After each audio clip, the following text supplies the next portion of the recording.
Kung gusto ka talaga na condition sila 100%, parang talagang yung ang shell. malusog na malusog, kailangan sa priming, yung mga breeding materials, ginagawa namin ganito. Pinakalas niya lang sinabi sa akin na, Noy, huwag mo pabayaan yung farm. Huwag mong iwan si Glenn. So, I made the promise to him. Sabi ko naman sa kanya,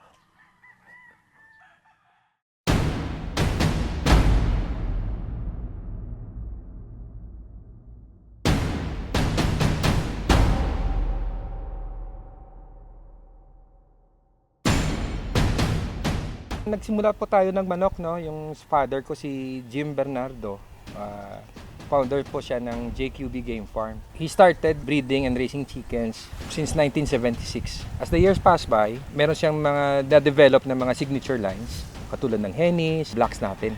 Nag-separate ako ng farm, no? I have my own farm during the 90s. After na my father passed away, Tito Nonoy fill in. I started with this father, JQB, Jim Bernardo. That time kasi, akong lagi kasama niya. So lahat na yung sinasabi niya sa akin, natandaan ko, nire-record ko, lahat na breeding niya, doon ako natututo. When times na nawala na si Jim, doon na nag-umpisa, we go together. Sabi niya, okay Tito, you continue what Tata is doing. Ngayon, lahat, breeding sa sisyo, ako na yun nag-record, lahat na kwan. I always believe na two heads are better than one. Meron din akong mga nalalaman na hindi niya nalalaman. Pero there are things na he is more particular no, hindi sa expertise ko. Katulad ng recordings. Hindi kami nagre-retain ng isang marking according sa season dito. No? Yeah. And then sa wing band. So hindi pwede na yung marking ngayon, yan pa rin yung i-carry natin next year. No. Sunod na taon, iba na naman. It works for us kasi it's for security reasons. Kaya minsan, yung ibang buyer namin, tinatanong, yung marking na hinahanap nila. Ay natatawa kami, sabi namin, hindi namin nire-retain yan, iba yung marking namin. Ganitong season, iba na naman. Sample na sa breeding pen na, every hens at saka yung broodcock, tinatingnan namin yan, yung wing band number, at saka yung mga hens, at saka yung markings, nire-record yan isa-isa, lahat.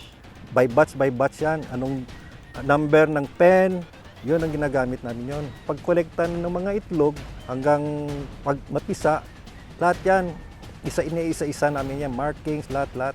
In the long run, makikita namin kung saan galing yan, kung magka-diferensya yung breeding namin, alam namin kung saan nanggaling yun. We believe that healthy parents will produce eggs and will produce young good ones. Kailangan yung mga breeding materials natin, it has to have a good health. And then yung history niya, wag yung material na palaging nagkasakit. Pag ganyan, it will be handed to the siblings sa priming. Yung mga breeding materials, ginagawa namin ganito. Sa hence, after the breeding season, we let them go. Binabalik sila namin sa range to freshen up. Iba talaga yung hangin ng open before priming. Kailangan bully boy muna. We always have the bully boy and the gold medallion with us. Hindi pwedeng hindi vigorous yung mga manok natin. At kung gusto mong follow up pa sa hens, mag-bully boy ka rin at saka mag-gold medallion. Kung gusto ka talaga na condition sila 100%, yung itlog malaki, parang talagang yung malusog na malusog. At saka yung IV side. Yung IV side is very effective sa delousing. Kasi yung trillium natin is outer lang no? Kung may IV side tayo, by follow up yan, eternan. Siyempre, mag-deworm tayo. Yung gamit yung Purge Pro, it goes with the broodcocks and the hens. And then vaccinate, no? And then yung diet nila, kung malayo pa, low protein muna. Sa delousing, we use the trillium. Hindi pwede wala yung Sweat Pro. Kailangan nandyan yan. No? Once a day, isang timpla lang, kumpleto na. Kung maubos na yun, pagkahapon, plain water na. Starting sa conditioning, so yung ginagawa, purga din. And then deworming, delousing, gold medallion, bully boy, no? Set Pro din. Yung Set Pro kailangan consistent yan. Pero may bibigay tayong extra, katulad ng Alpha 1. Pag meron problema maliit, nandyan yung Paracure. Yung Paracure is formulated with prednisolone coupled with co-amoxiclav. Maganda siyang antibiotic. Try nyo yan. Mas effective siya. Pag namamaga yung mukha ng manok mo, may sipon, bigyan mo ng Prednicon 0.2 cc. Yung sistema ng Respirax naman, sa experience namin, meron kami na-try before, powder. Yung recommendation, 5 days, 7 days, napakahaba. It prolongs the usage. If you prolong the usage, may mga side effect yan sa health eh. Kung maggamit ka ng Respirax, yung recovery ng manok mo very fast. Short din yung gastos.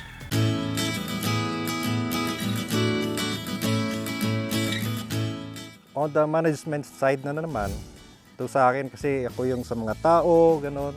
Importante doon, yung tao mo talagang subaybayan mo sila lagi. Surroundings, malinis, follow up mo lahat yung mga pakainan ng manok, kailangan malinis, yung tubig, kailangan laging bago. Sa breeding pen, yung lagi i-inspect mo talaga, good housekeeping, sanitation. Kailangan walang matitira na pagkain. Pag mamanok talaga, isang passion na yan eh. Kung ano yung ginagasto mo sa farm, babalik sa'yo. Kung tipidin mo yung farm mo, tipid yung result, di ba? Katulad ng gamot. Pag tinipid mo yung gamot, palagi, ito lang yung bibilin ko kasi mura to. Pero in the end of the day, you sum it up, yung effectiveness niyan, hindi maganda. Meron kasing wrong conception na katulad ng Paracure natin. Sasabihin nila mas mataas ang presyo kaysa ganito. Pero suma total, yung cost ng Paracure compare sa mga ordinary na mga medicines dyan, na mga gamot, try nyo. What I have learned from JQB, no, you have to have identity. Don't be afraid to cross the line. Like breeding ng mga off-colors. When he started breeding the Hennies, people started laughing at him. Kasi Hennies are funny-looking chicken at that days eh. Hindi pa siya kilala. But he proved them wrong. And then he started breeding the Basura line, which also give him name. Ngayon, yung mga kanawayon, ang advice niya sa akin, don't be afraid to venture. Kasi pagka nag-venture ka, may price yan palagi. Kailangan calculated. Yun nga, if you cross the border, see to it always na pwede kang bumalik. Sa akin naman, is personal na kasi kami ni Jim, kami laging nagkasama nun eh. Kikita ko yan dati ni Che. Yung mamimiss mo talaga sa kanya, yung pagdating dito, magkikwentuhan muna kami, tapos iikot ako, magre-report ako sa kanya. Parang tatay ko na yan. As a friend, brother-in-law, lahat-lahat. Pinakalas niya na sinabi sa akin, Noy, huwag mo pabayaan yung farm. Huwag mong iwan si Glenn. So, I made the promise to him. Sabi ko naman sa kanya, huwag kang mabala. Hanggang mininga rin ako, nandun ako sa farm. Hindi ko papabayaan yan. Hindi ko papabayaan yung asawa mo. Hindi ko papabayaan si Glenn. Nandun ako talaga. Kahit na Yung commitment. Commitment ko sa kanya. Yun talagang nag-promise na ako sa kanya na hindi ko papabayaan yung farm. Kahit na Tsaka yung Tito, yung legacy. Yun ang Yun talagang yung pangalan, pagkakilala ng tao sa amin. The way we deal with clients, quality talaga. Kasi yun yung sinasabi niya eh. Basta yung buyer natin, protektahan nyo yan. Kung ano talagang gusto niya, ibigay nyo yan. Ibigay nyo. Huwag kayong magtago. Yun talaga yung sinasabi niya sa akin.